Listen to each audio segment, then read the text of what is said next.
سینوها د فرعون د ځانګړي طبیب یادښتونه له میلاد څخه 1450 کاله وړاندې.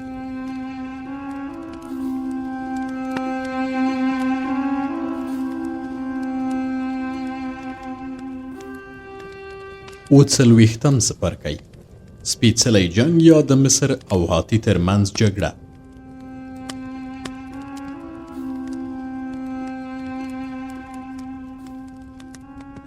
موږ چې منفس ته ورسېدو، هورمهب له اشرافو او شتمنو کسانو وغوښتل چې سره راټول شي. هغوی چې راغلل، هورمهب ورته وویل: تاسې شتمن یاست او زه یو بېوزله کس یم. په کومه ورځ چې وزېږېدم نو د ګوتو په منځ کې مې د څارویو غوندې خوشایي نښتې ول. آمون پر ما برکت پیرزو کړ، زه یې لوی سړی کړم. اوس فرعون ماته حکم کوي چې د وینې زبېښونکي او بېرحمه دښمن مخه ونیسم چې د مصر پر لور را روان دی. زه دلته راغلم، په ډېرې خوشحالۍ سره مې واورېدل چې تاسې خپلو کروندګرو او مریانو ته ویلي چې جنګ پیل شوی او تاسې باید سرښندنه او سپما وکړئ. ښه مو کړي چې د خپلو مریانو او کروندګرو خواړه مو ورکم کړي او په دې ښار کې مو د خپلو محصولاتو بیه لوړه کړې ده.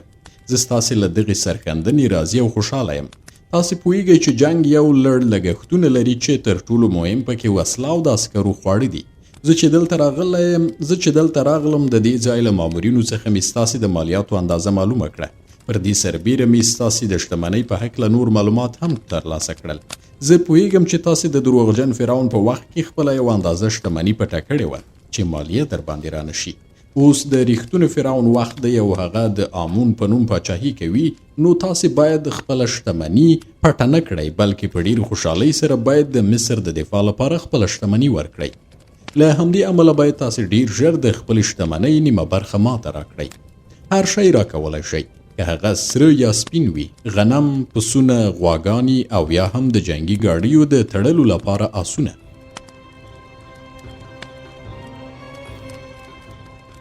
کله چې د هورمهب خبرې خلاصې شوې، ناڅاپه د اشرافو او خانانو شور ماشور شو. هغوی خپلې جامې څیرې کړې او هغو کسانو چې ډېر ویښتان یې درلودل منګول یې پکې خښې کړې او خپل ویښتان یې وشکول. دوی په ژړا ویل: موږ هیڅ هم نه لرو. درواغجن فرعون او د هغه خدای هر څه راڅخه اخیستي او موږ بېوزلي شوي یو. هغه کسان چې وایي موږ خپله شتمني پټه کړې ده دروغ وایي.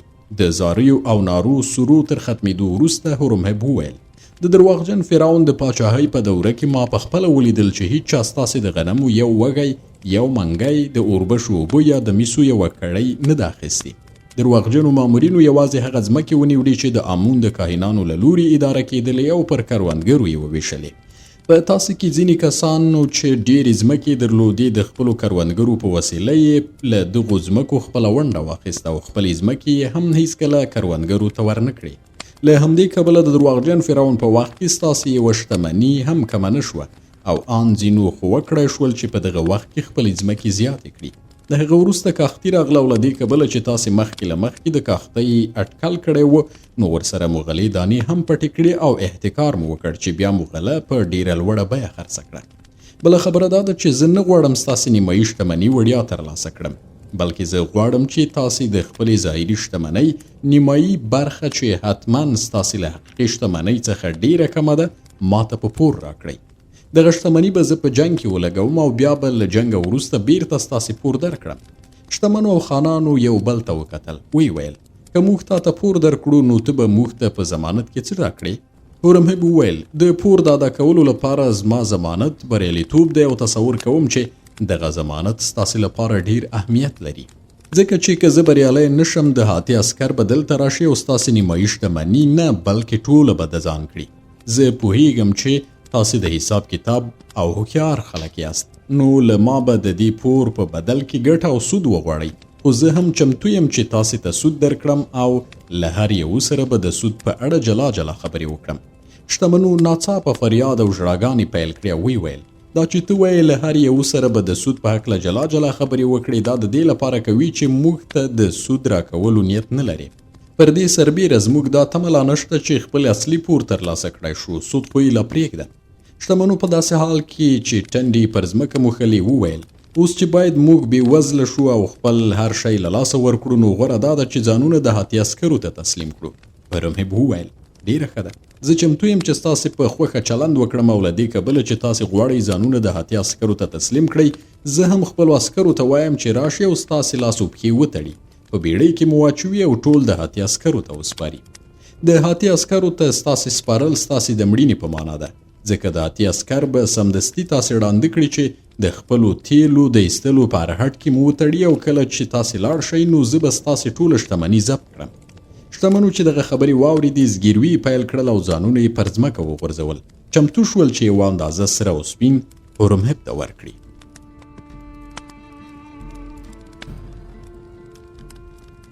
خو هورمهب د لاسا کړله وی ویل ما د دې لپاره راوغوښتلاست چې پوهېدم په دې ښار کې تر تاسې نور شتمن نشته. دغه راز زه خبر یم چې تاسې ډیر ځیرک کسان یاست، د خلکو په تاوان شتمن شوي یاست او په راتلونکي کې به نور هم شتمن شئ، ځکه چې د نړۍ خلک دوه ډوله دي. یوه ډله د عمر له پیله تر پایه بېوزله پاتې کیږي، دوی نشي کولی چې د نورو د تاوان له لارې او د هغوی د وینې په زبېښلو سره د بډایتوب لاره پیدا کړي.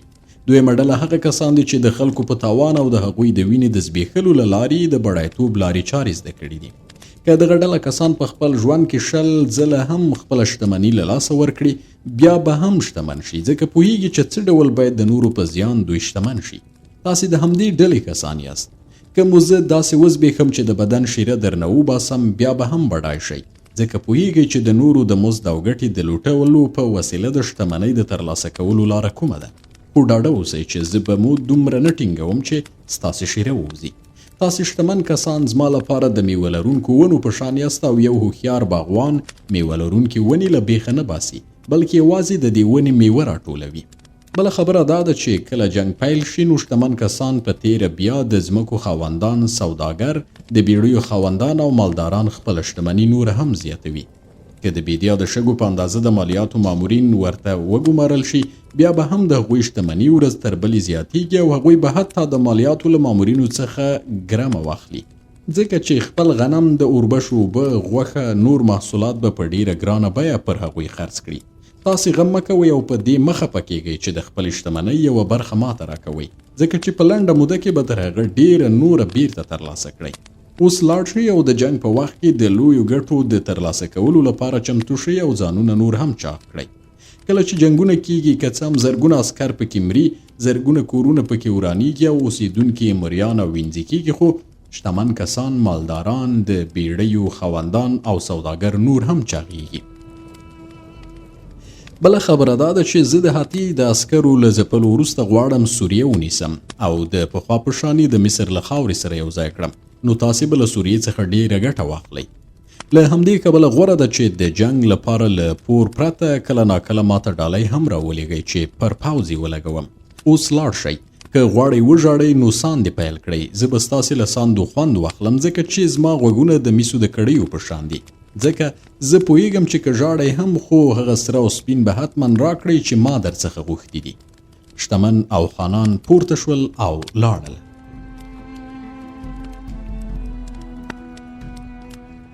هورمهب ماته وویل سینوهه، ښایي تا نن فکر کړی وي چې د جنگ د لګښتونو د پوره کولو لپاره له شتمنو کسانو څخه د قلنګ اخیستل ظلم دی او غوره دا وه چې ما د جنگ لګښتونه له هغو مالیاتو څخه پوره کړي وای چې د مصر له ټول ملت مو اخیستي دي.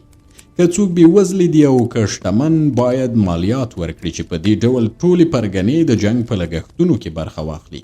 زه پوهیږم چې د جنگ د لګښتونو د پوره کولو لپاره له ټولو پرګنو څخه د مالیاتو ترلاسه کول د دې لپاره چې پر ټولو پرګنو یو شان فشار راشي یو خیالي کار دی، ځکه کله چې په یوه هیواد کې مالیات اخیستل کیږي، که دغه مالیاتو اخیستل ډیر عادلانه هم وي، بیا هم ډیر فشار پر بېوزلو راځي. لامل یې دا وي چې په دې وخت کې شتمن خانان او د کار خاوندان که د مالیاتو په نوم یوه میسي کړۍ ورکوي، خو له بېوزلو څخه 10 کړۍ ترلاسه کوي. همغه ډول چې د مصر په هرمونو کې تر ټولو ډیر فشار پر هغو ډبرو راځي چې تر ټولو لاندې ایښودل شوي دي. په هره ټولنه کې د مالیاتو او بل هر ډول فشار د بېوزلو پر اوږو وي او د هغوی هډوکي ماتوي. زه د جنگ د لګښتونو لپاره له بېوزلو څخه مالیات نه اخلم، د دې لپاره چې ووایي هورمهب داسې سړی دی چې د جنگ لپاره یوازې له شتمنو څخه مالیات اخلي او له بېوزلو سره کار نه لري. سینوهه، له دې ټولو سره سره به بیا هم بېوزلې د دې او نورو جنګونو مالیات ورکوي، خو نن چې زه کوم کار کوم دا به ما ډیر مشهور کړي او په مصر کې به مې محبوبیت زیات کړي. د سرو سپینو د راغونډولو، د نویو عسکرو د ګمارلو او دغه راز د نویو ګاډیو د جوړولو لپاره په منفس کې د هورمهب ایثارتیا تر هغه ډیر وخت واخیست چې ما یې اټکل کاوه. په منفس کې زموږ د پاتې کېدو په موده کې د هاتي عسکرو د نیل سیند په دلتا کې کروندې او کلي ورانول او خپل آسونه به یې په هغو کروندو کې څرول چې لا پاخه شوي نه وو. هغه تښتېدلي کسان چې له دلتا سیمې څخه منفس ته راتلل د هاتي د عسکرو د بېرحمۍ په هکله یې لړزوونکې کیسې کولې. هورمهب پر هغو کیسو ډېر خوشحاله و چې تښتېدلو کسانو به خلکو ته کولې. دی پوهېده چې دغه کیسې د دې سبب کیږي چې خلک د هاتي له سپاهیانو ډېر وډار شي او د مصر له عسکرو سره مرستې ته چمتو شي. هغه به ویل سینوها ته به حیران شي چې زه ولې دلته ایثار شوم، ولې نه ځم او د هاتي د عسکرو مخه نه نیسم. خو زه له کافي عسکرو او جنګي ګاډیو پرته د هاتي جنګ ته تللی نه شم. بله خبره دا ده چې غزه زموږ په ولکه کې ده او زموږ ځواکونه هلته مقاومت کوي. له همدې امله تر یوه حده ډاډه یم، ځکه چې غزه هغه غشي ته ورته ده چې د هاتي او د هغه د متحد آزیرو په ټټر کې نښتي او اجازه نه ورکوي چې هغوی په اسانه جنګي مانوره وکړي. هغه ورځ دې یادېږي چې ته له آزیرو سره د سولې لپاره سوریې ته تللی وې او ما تا ته سپارښتنه وکړه چې په هره بیه وي غزه له لاسه ورنه کړې. په هغه وخت کې ما د نن ورځې اټکل کاوه. د دې لپاره چې پوهیږي موږ سمندري ځواک لرو، د سمندر له لارې به مهم ځواک په غزه بندر کې پلی کړو او د هاتي د نظام تر شا به ځان څرګند کړو تر هغې ورځې چې د هاتي عسکر د سینا دښتې او د سوریې له غرونو نه وي راتېر شوي مصر ګواښلی نشي. نن سبا د هاتي سپاهیان یوازې په خپلو جنګي ګاډیو اتکا کوي او د هاتي د عسکرو قمندان فکر کوي چې په جنګي ګاډیو سره ډیر ژر مصر نیولی شي. دوی نه پوهیږي چې مصر د سوریې په شان له یوه هیواد سره توپیر لري، ځکه چې سوریه د اوبه خور او اوبه لګولو کانالونه او ویالې نه لري، مګر د مصر په هر ځای کې د نیل سیند له سرچینې رانیولې تر لومړني ابشار یا ځړوبي پورې د اوبو لګولو ویالې شته او دغه کانالونه د هاتي د جنګي ګاډیو د تېرېدا مخه نیسي. خو زه یوازې د اوبو لګولو پر سیستم تکیه نه کوم. پوهیږم کله چې د یوه تېرې کوونکي پوځ مخه ونه نیول شي، که یې په مځکه د اور سیند هم وي، هغه پوځ به ترې راواوړي. خو زه غواړم په پوره ځواک سره د هاتي جنګ ته لاړ شم. اوس هم لاس تر زنې ناست نه یم او زما پارتیزانان او چریکي ډلې په سینا صحرا کې تل د هاتي عسکرو ته ستونزې پیدا کوي. داسې ورځ به نه وي چې د هاتي څو تنه عسکر یې نه وي وژلي. په کوز مصر کې چې د هاتي عسکر هر څومره وراني وکړي، کروندې ورانې کړي او خلک وویروي، نو د هغو کسانو شمیره به ډیره زیاته شي چې زما له سپاهیانو سره یو ځای کیږي.